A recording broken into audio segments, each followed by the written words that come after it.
Sa atong tubag sa Salmo, nag-ingon ta, dahil ga ang Ginoo,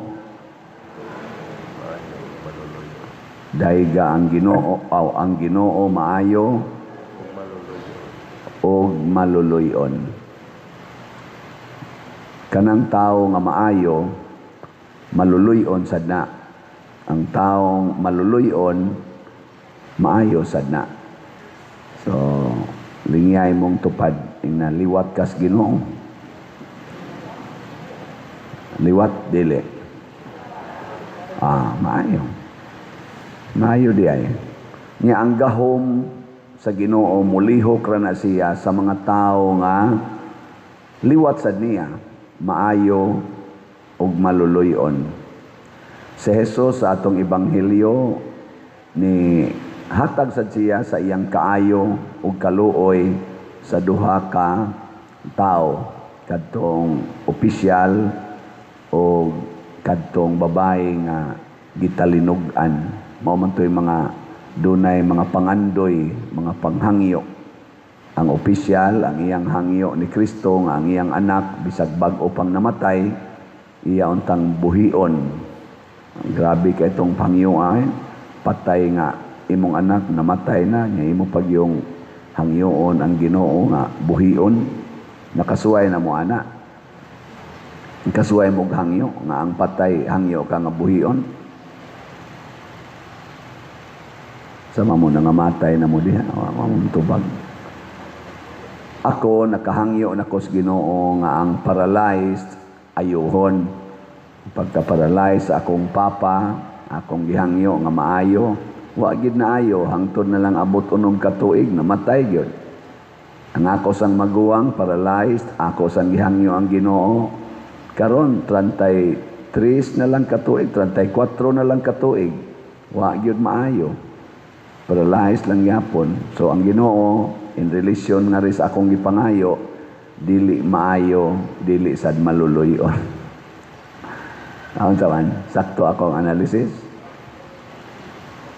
Pero ang babae nga gitalinugan, 12 na katuig, wa man gito siya mangayo. Nihikap ra siya, sikrito ra siyang nihikap, naayo manuot. Ana, ako noon, perti na kong luhod-luhod, perti na kong hangyo, hilak pa. Wa gyud, matay noon. Nakasuway mo, ana. Wa mo kasuway ka nang nakay pangayoos Ginoo niya, di mo hatag. Nakasuway mo? Oo, na. Unsa man di ay ang kaayo o kamaluluyon sa Ginoo mga igsuon. Dili ni pariha sa atong tawhanon na expectation or kaayo o kaluoy. Nabitay mo ingon ako, Pader, mag-ampo ta kay magsugod na rabarong Lunes ang karong adlaw ang impeachment trial sa atong vice presidente. Maayo untag dili siya makonbikto. Kamo moampo mo ana? Moampo mo nga dili makonbikto ang vice presidente nya kuan na siya matangtang na siya sa pagpangalagad sa gobyerno, kanang gitawag perpetual disqualification. Moampo mo ana nga dili unta na madayon. Ako, wa ko musano nga mag-ampo para ana. Ang akong gustong iampo, ambot ihatag bas Ginoo, nga ang impeachment trial unta sa vice presidente karon, ibase gyud unta ang hukom sa mga senador sa kamatuoran, hustisya o kaangayan. Mao na akong iampo. Kay pwede raman gid nila i-twist ang kamatuoran. Pwede sad maghimo sila inhustisya kay sila may gamhanan. Pwede sad og dili sila mo huna-huna sa kaangayan. Kanalay akong giampo, ihatag ba ni Ginoo o dili? Kung ang hustisya, ang kamatuoran ug ang kaangayan nagkahulugan nga kinahanglan gyud i-impeach ang vice presidente, i-impeach. Pero kung ang kaangayan o ang hustisya o ang kamatuoran nagtugan nga wa gyud ay angay nga basihan ang pag-impeach niya ato gyud ang ipamugos gyud na sa Senado o sa Kongreso o sa atong executive mo antos gyud og maayo ang atong nasod kay sila may mga pangulo mag-antos pod sila nga nagbuhat niya na.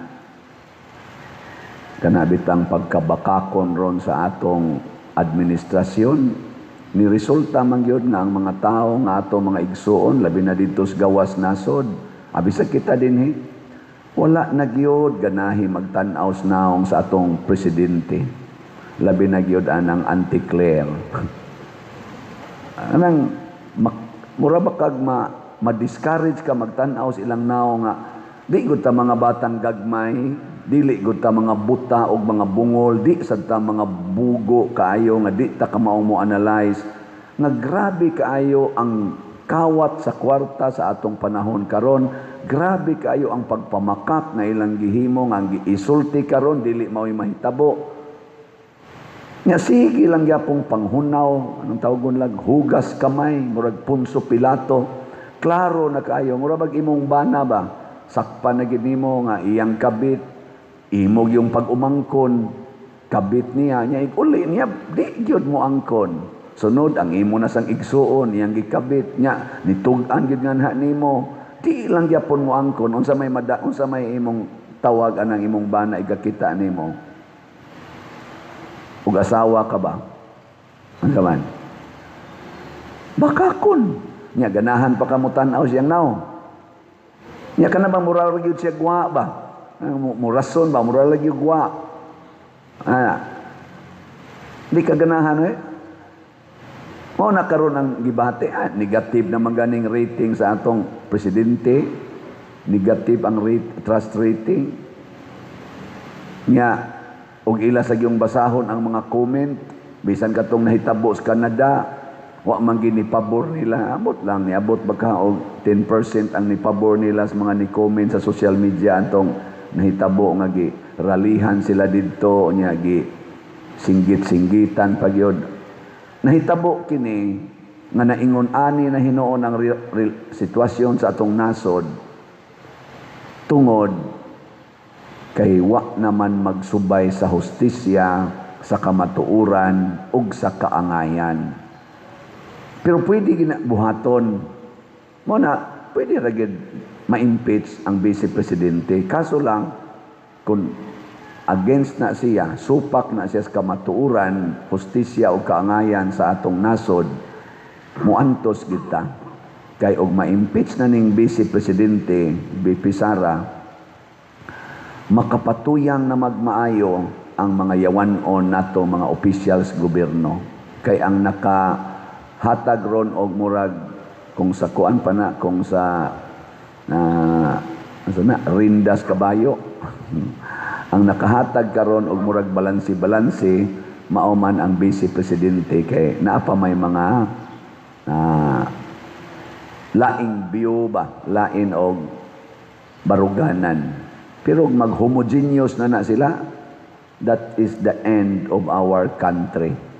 Mag-homogeneous ba na kung unsay isulti, unsay gusto sa presidente sa Pilipinas, mausay gusto sa DOJ, mao'y gusto sa ombudsman, mao'y gusto sa Congress, mao'y gusto sa Senado, mao'y gusto sa Supreme Court, maingon ana na gani ang sitwasyon, wa na'y check and balance, patay gining nasod nato.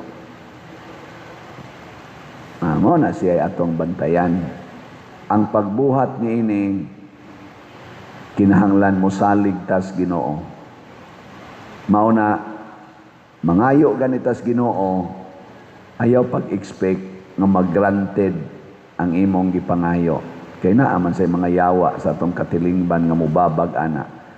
Pero unsa man labing klaro na kini di ay kaayo ug kaluoy sa Ginoo, iya ning ihatag sa mga taong mapaubsanon. Kana bang ang iyang kaayo ug kaluoy mao ang paghimo nato nga masaligon, malaumon, bisan paman taliwala sa kalisdanan o kadautan. Ano bang dili ta muundang og laom? Para karon maligya tag raffle tickets. 2,500 atong raffle tickets nga gibaligya. Ang halin as of yesterday 35,136. Ibutang talag 35,000. 250 minus 35,000 pilam na. Naapay 215 ka mga 215,000 ka raffle tickets na wap amahalin. Nya sa inyong paminaw karong July 25, 19 days more to go. Mahalin pa kaning 2,500 o 2015 215,000. Uy, tubag. Awa na, duko-duko na di na namada pa din. Di madana. Oh, kung maingon na gani kang di mada, wa na kamulaom sa Ginoo. Pwede raman gini. Wa man kita kasiguro, ugma, hurot na ni. Kung kamong tanan, mamalit mo. Ikaw, hapit naman dahil, July 25 naman, di na lang tamo palit kada simana, kada adlaw na kita mo palit og usa ka ticket. Sa ato pa kada simana, 7 ka tickets na ang atong paliton. Hangton mo abot ang July 25. Ya kamong tanan, musulti ana, tanang taga Compostela, nya inyo pag yung imbitaron tong atong mga ubang mga kaigsuonan, labi na gyud ang mga online parishioners. Ikaugma, hurot na. Ika, mura magmilagro. Dili na siya milagro. Naminaw lang og nituman. Kamo, sama sa ninyo, naamron diri. Naminaw mo. Hinay kayong tingog. Naminaw mo? Nya, mutuman mo. Bantay. Bantay, ha? Oo na siya. Una, mga igsuon, ang paglaom dias Ginoo permanente. Ug balikan nato ning impeachment, ako mulaom ragyapon ko. Bisan pag-ila ng itwist ang kamatuoran, hustisya o kaangayan na argyapoy kabaguhan ang atong nasod ug di man ni mahitabo karon muagi man tas pag-antos tungod aning kabuang aning atong mga leaders karon nga murag kuan na gid sila ba? Mura gitawag nato og notorious liars, notorious kurakot, notorious hard-headed. Moabot yung panahon nga mag-antos tang tanan. Apil na sana sila. Pero ang pinakadako nga pag-antos inig panaw na nato aning kinabuhia, di kita kasud og langit basta muuban ta ning ilang inhustisya, kaning ilang mga pamakak o pagkamapahimuslanon sa mga kabus. Di gid na sila malangit. Naong palang nila daan karon din hidin agyon makapalangit. Muna diri sa unang pagbasa, niingon diri ang Ginoo, niadtong adlaw musangpit sila or siya kanako sa pag-ingon akong bana, dili na mutawag kanako akong Baal. Kinsa may gipasabot sa Ginoo ani ang mga taong nag-antos ug nagpabilin nga matinud-anon. Musangpit na nga akong bana. Kay kita manggod ang simbahan, asawa ta ni Kristo. Si Kristo ang atong bana, ang mapinanggaon nga bana. Niadto niyang adlaw, tubagon ko ang pag-ampo sa akong katawhan Israel. Ang atong pag-ampo, tubagon na gis Ginoo, inig-abot na sa iyang panahon. Tugutan lang nato ang Ginoo nga mo hatag sa iyang desisyon.